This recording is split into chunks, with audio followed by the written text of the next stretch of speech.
Hello everyone and welcome to today's video. Today we are setting up this bullet journal for the second half of 2024 and I'm really excited to show you guys what I did. This notebook is from Leela journals, though I feel like I don't need to say that.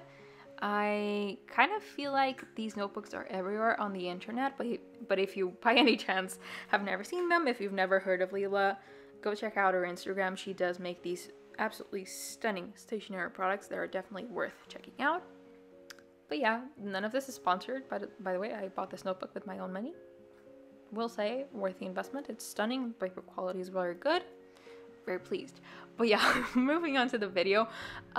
This notebook, it looks so pretty and so delicate and so dainty that I felt like it deserved some of my more detailed work.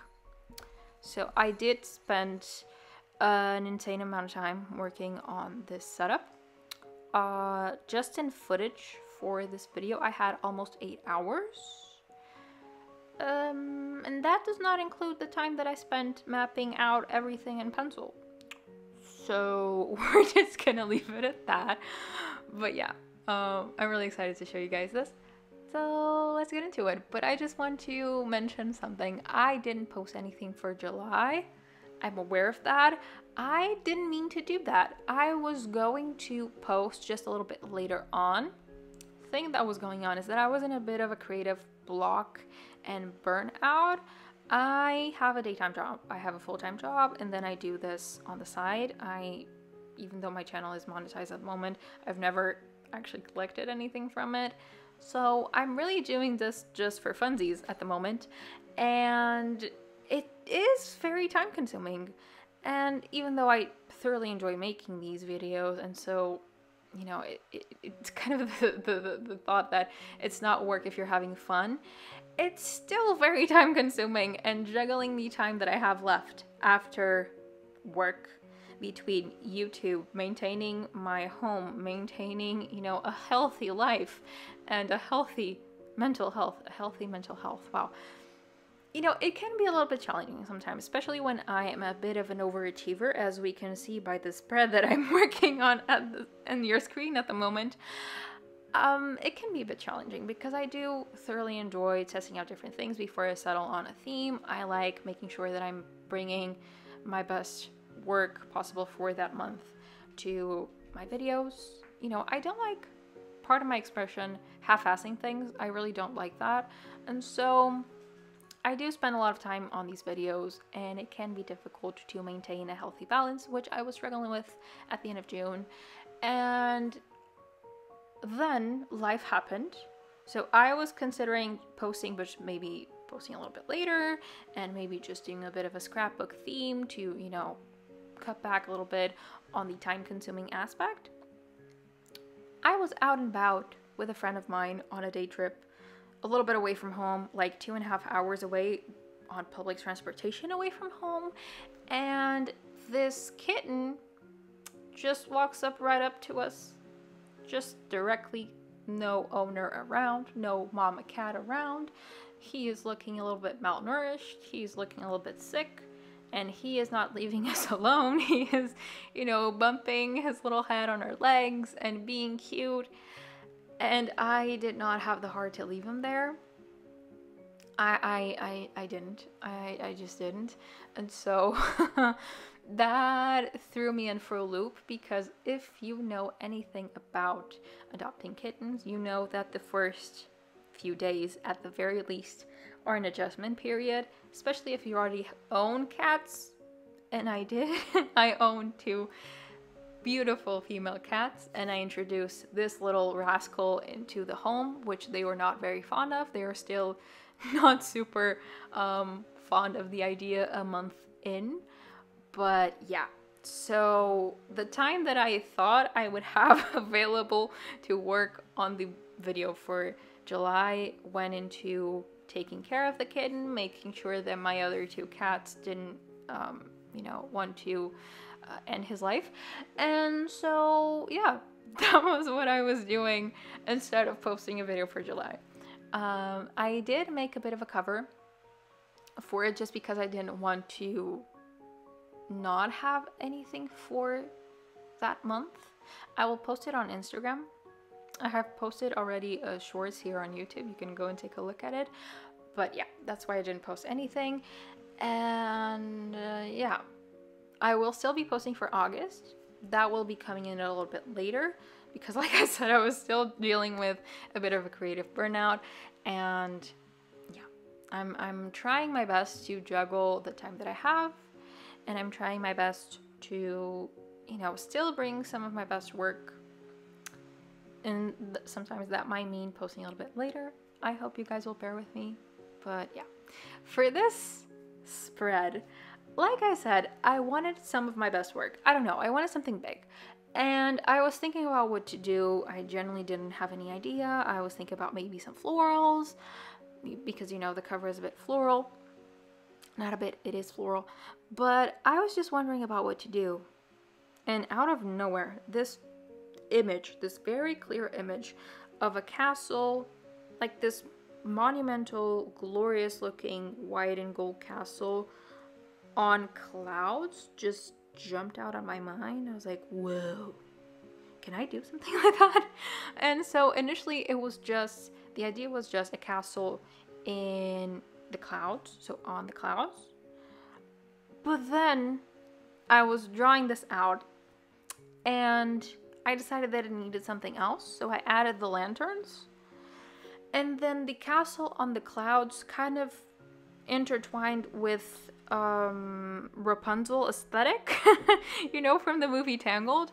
And so, yeah, that's kind of how this came about. I'm thoroughly happy with how this turned out. I did not think for the life of me that I would be able to translate what I had in my head onto paper. I didn't think I would be able to draw out the castle. I did spend way too much time mapping it out because I don't really draw buildings. I don't really draw like architectural stuff. So I thought I would struggle a lot with this. And I did, to be honest. The fact that it's very symmetrical helps me out, because just once I figure out what to do on one side, I can just mimic that on the other one.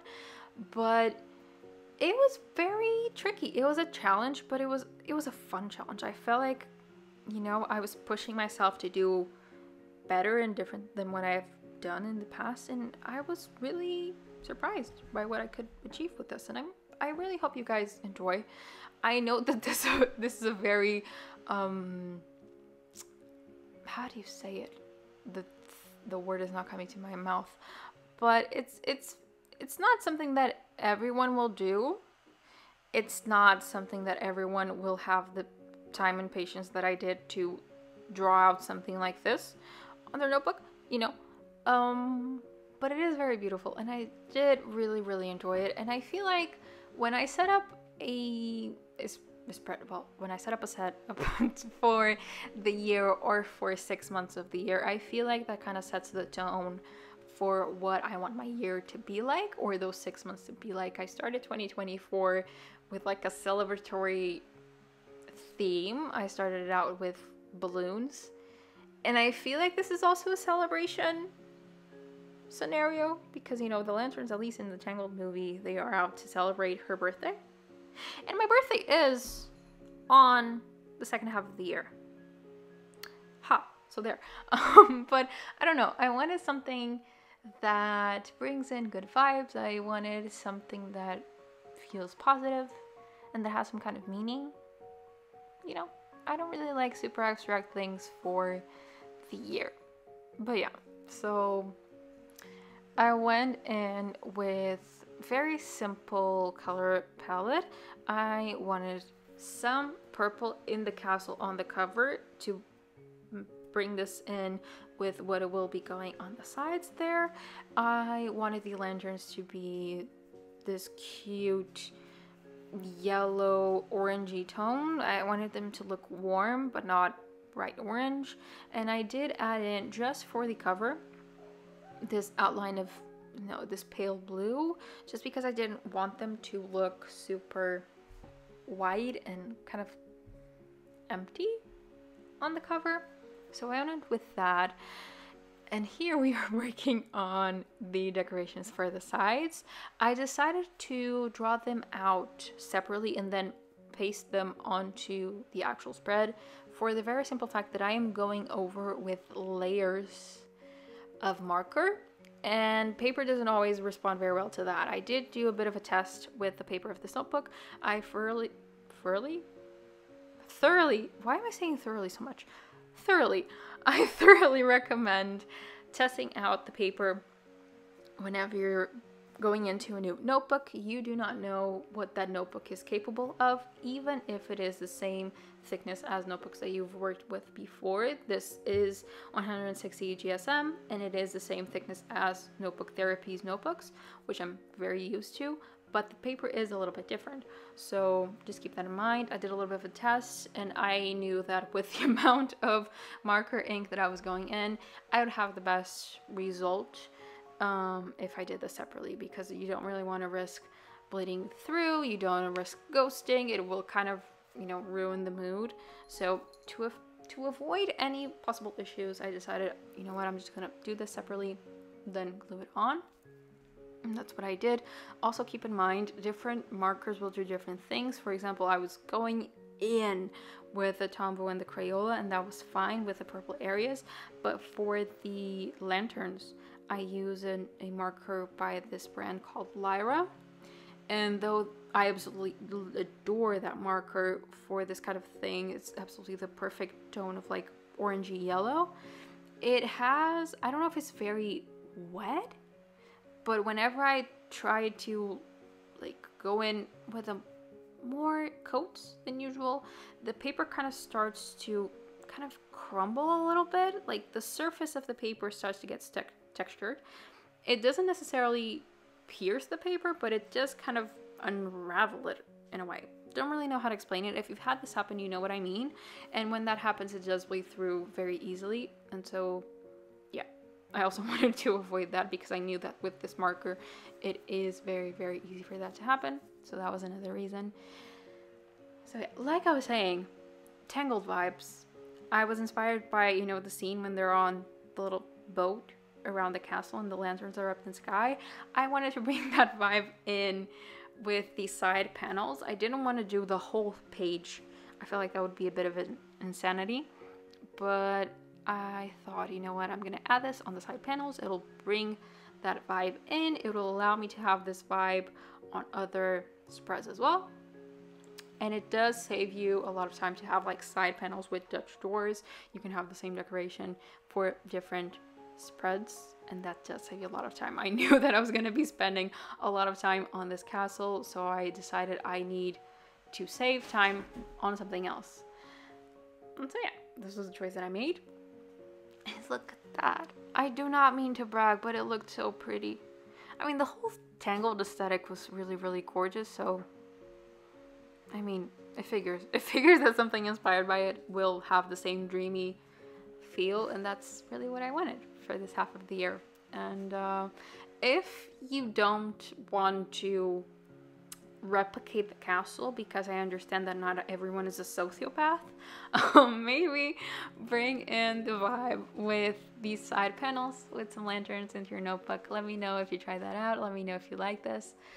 And yeah, I hope you guys enjoy.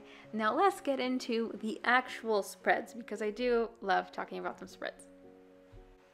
For the spreads, we start off with my resolutions and with the 2024 so far. I feel like resolutions are absolutely phenomenal to set for yourself for a year, but I do feel like they need to be reevaluated and kind of renegotiated with yourself. Life does happen while we are, you know, making plans, and some resolutions that you set out to achieve at the beginning of the year are just not realistic anymore, or they need to be tweaked, or something happened and you actually want to pursue something further. So I feel like it's only fair for you to sit down with yourself at any given moment in the year, whenever you feel like it, and just look at what has happened so far. What can you improve on? What can you leave behind? What are some resolutions that you actually want to maintain? What are some resolutions that you want to leave in the first half of the year? So that is what this spread is for me. There are definitely resolutions that I would like to keep, and there are definitely resolutions that are not really my main focus at this point. Different ones have come about, and so I want to regroup so I can go into the second half of the year with a clear mind and really go after what I want to take off of my list before the year ends. I definitely feel like even though the first half of the year has that motivation of the new beginning, I also feel like the last half of the year is like that last stretch of, okay, now's the time, you have to go, go, go. I'll tell you, I really like regrouping in the second half of the year. I feel like it's very healthy. I feel like it is very motivational for me to go ahead and work towards the things I actually want, you know? Now, since I did mention that, you know, while I was working on the theme, it kind of grew a life of its own and became inspired by Tangled, I decided to just lean into it and draw out a tower. Again, I didn't really have the initial thought of making this Rapunzel or Tangled inspired, so I didn't really add any reference to the hair, but I did, you know, instead of having the castle, I added in her little lonely tower in the middle of the clouds with the lanterns. And then I am kind of going with this whole vibe of castle slash tower, lanterns, night sky with all the spreads, and I am going in with these cutouts to introduce into the spreads. Like I mentioned, there are issues with layering a lot of marker and with different markers being a bit difficult, so to not risk any damages, I'm going in with them on a separate page, cutting them out and gluing them on. These notebooks, I feel like a lot of brands do this, but some don't. The Leela notebooks, at the end, the last few pages of the notebook, they are detachable. So you can tear them out if you need to use paper for whatever reason. I love that because a lot of the times I do want to have like an extra sheet of paper of the same material as the notebook for something. And this allows me to do this perfectly. And it allows me to do spreads like this where I actually want to use the same paper from the notebook on the notebook itself, but, you know, separately for some reason. And this allows me to do that. So if you are like me, maybe this is a plus for these notebooks. But yeah, Tangled inspired theme that wasn't really planned on being a Tangled inspired theme. For this, I'm switching up the colors a little bit. I'm going with the darker purple for the tower because this one is going to be set in the night sky, and I'm also switching up the order of the colors for the cover for the side panels. I went with darkest at the top and lightest at the bottom, so it's dusk. Wait, is it dusk? No, it's not dusk. It's sunset. It's sunset. The light is going out. The sky is getting darker, and with the tower, it's actually sunrise, or at least close to sunrise. The light is starting to shine, and I thought it was a fun way to kind of switch it up. You know, sometimes you can have very, very similar elements throughout your notebook. You don't really need to switch up all that much with your theme. You could just play around a little bit with the color conjugation or with different little elements. And that'll actually help to give you a very different look that is still very cohesive throughout the theme. And I didn't mention this before, but I went in with the gel white pen for some stars. I definitely felt like it made the entire world of a difference. It really added that enchanting fairy tale-like vibe to this, which I was really fond of. I always use the 0.8 thickness. The Sakura gel pens, they come in 0.5, 0.8, and 1, if I'm not mistaken, or 10 in this case. They mark it as 10. The 0.8 is the best one. 0.5 is way too thin. It doesn't really write that well. The 10 is way too thick. 0.8, chef's kiss. Definitely recommend that one.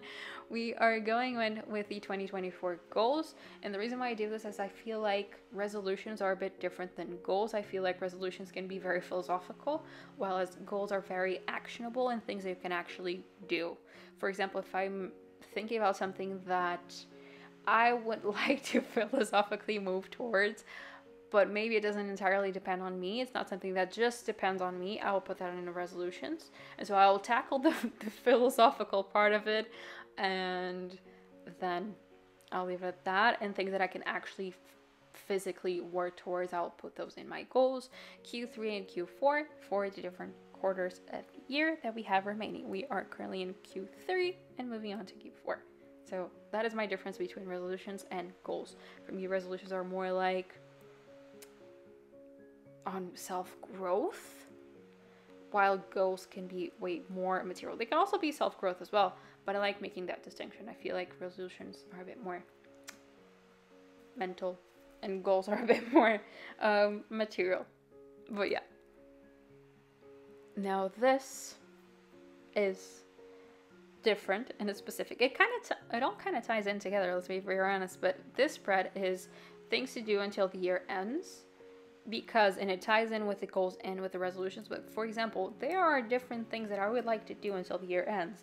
I would like to learn more German. I would like to maybe travel a little bit within my country. I would like to maybe try out a very specific type of crochet, or I would like to try embroidery. It doesn't really have to be such a big deal as like resolutions or goals. It can really just be kind of a bucket list of things that you would like to try out until the year ends, or tie in with different goals or different resolutions. I want to have some space to write that down, because there will be absolutely things that are attached to really big goals, and there will be things that are really absolutely random. Like, I would like to make a panna cotta at some point until the end of the year. Does that tie in with a goal of mine? No. Do I have any particular reason for that? No, but I would like to do that. And I would like to write that down somewhere and check it off if I actually do that. And so, I like bucket lists. I feel like they are fun to try and check out as much as you possibly can. I feel like it's a sign that you're alive, you know, that you're just out experiencing life, even that if that is just with making panna cotta. I feel like that's totally valid, okay? Just make the panna cottas that you want to make. I'm rambling at this point, but yeah. For this one, I went with the, small details in the corners to give myself plenty of space to write, and it does tie in with the theme. Lastly, this is the last spread that we're going in. We are going in for the important events. I did do this in the first half of 2024. I have boxes for world events and personal events, so things that are important in my life. I write down as personal. Things that are important in the great scheme of things, in like political events, historical events, what have you, I'll write down in the world events. I like keeping track of those because a lot of times it's very hard to, at least for me, I have a very difficult time with this, placing myself in time and placing what happened. So I'll struggle remembering, okay, when was it that I signed that contract? When was it that this happened to me? When was it that game happened, So I struggled with that, and I decided, let's add this in here. And the one on the right is for astrological events. I have mentioned in my first 2024 video that I like to keep track of at least full moons and new moons, or the main aspects of the moon, eclipses, and Mercury retrogrades. At least those I like to keep track of. The moon affects us whether you want to believe it or not. Just think of this. The moon affects water. We are 70% water. The moon will affect you, especially if you're a woman. It will affect your cycle. If you're a pregnant woman, it will affect when you're potentially due. It's important, okay? So I like to keep track of that. And eclipses, because usually weird things happen around eclipse time. Things kind of pick up intensity. And Mercury retrogrades, I work with tech. I work in a technological company. And whenever Mercury retrograde happens, besides the cliche things that people talk about issues with travel, about issues with communication, I always have issues at work with, glitches, with what have you, because during Mercury retrograde season, always something happens. Someone hacks the system, something shuts down, no one knows what is happening. So I just like to understand what is going on around me. At this point of filling in these side panels, the Crayola marker that I was using decided to run out of ink. Mind you, I had never used it before. I only used it for this setup. It gave us its entire life on this setup. I don't know if I used that much ink, or if these markers are just not that well fueled up. I don't know. I had never had this happen with a marker before, that it doesn't live beyond one setup. Though to be fair, I don't usually color in that much, but I feel like I didn't use it that much. I feel like it wasn't warranted for it to run out of ink after just a setup. I don't know. Let me know in the comments if you had issues with Crayolas running out of ink a bit too quickly. But yeah, I like to track those astrological events, and honestly, I've seen a lot of interesting content online making the comparison between world events that have happened recently, especially with the United States, and with astrological events that were going on at the moment. I was like, whoa, that's really interesting. And so yeah, I like making the correlations. I think it's very interesting, and that's kind of why I didn't have any specific setup for the astrological events page. I think it'll be very interesting also as like a just analysis of history unfolding, I guess, to look at, you know, important events that happened worldwide and see what kind of transits are going on at the moment, if there is anything that kind of relates to it. I like that kind of exercise. I feel like, I don't know, my scientific curiosity really peaks at these kind of things, and I just like to investigate that, you know? I think it's really fun. I feel like I'm a bit of a detective looking at what is going on. And yeah, I really apologize for the fact that you guys are not going to be able to see me finish this entire setup, because at one point my phone's battery died and I didn't realize it, and I finished the setup while my phone was dead and no longer filming. But you will see everything in the final flip through, and also there isn't that much more to see once we reach the part where I'm just outlining everything. But yeah, I kind of tried to simplify the spreads that I would need for 2024 part 2. I do have a pages read that I am just going to be filling out in the first notebook, and also I will be setting up a reading journal, so I'll probably pick up on that one as well, so I didn't feel the need to set up another one. I have a dream board or vision board, and the other one I didn't feel the need to make another one, so yeah, simplified it a little bit. And let's move on to the final flip through. I am so happy with how this turned out. I feel like I made a very good setup to kick off this notebook. I feel like it is worthy of this notebook, so to speak. And just look at that. Looking at this makes me happy, honestly. I hope you guys enjoy. I hope it's not too much. I hope you at least enjoy looking at this and going through it with me. Thank you for being here. Thank you for being you. I hope you have a lovely day or night whenever you're watching. Let me know down in the comments if you enjoyed. And yeah, see you later. Bye.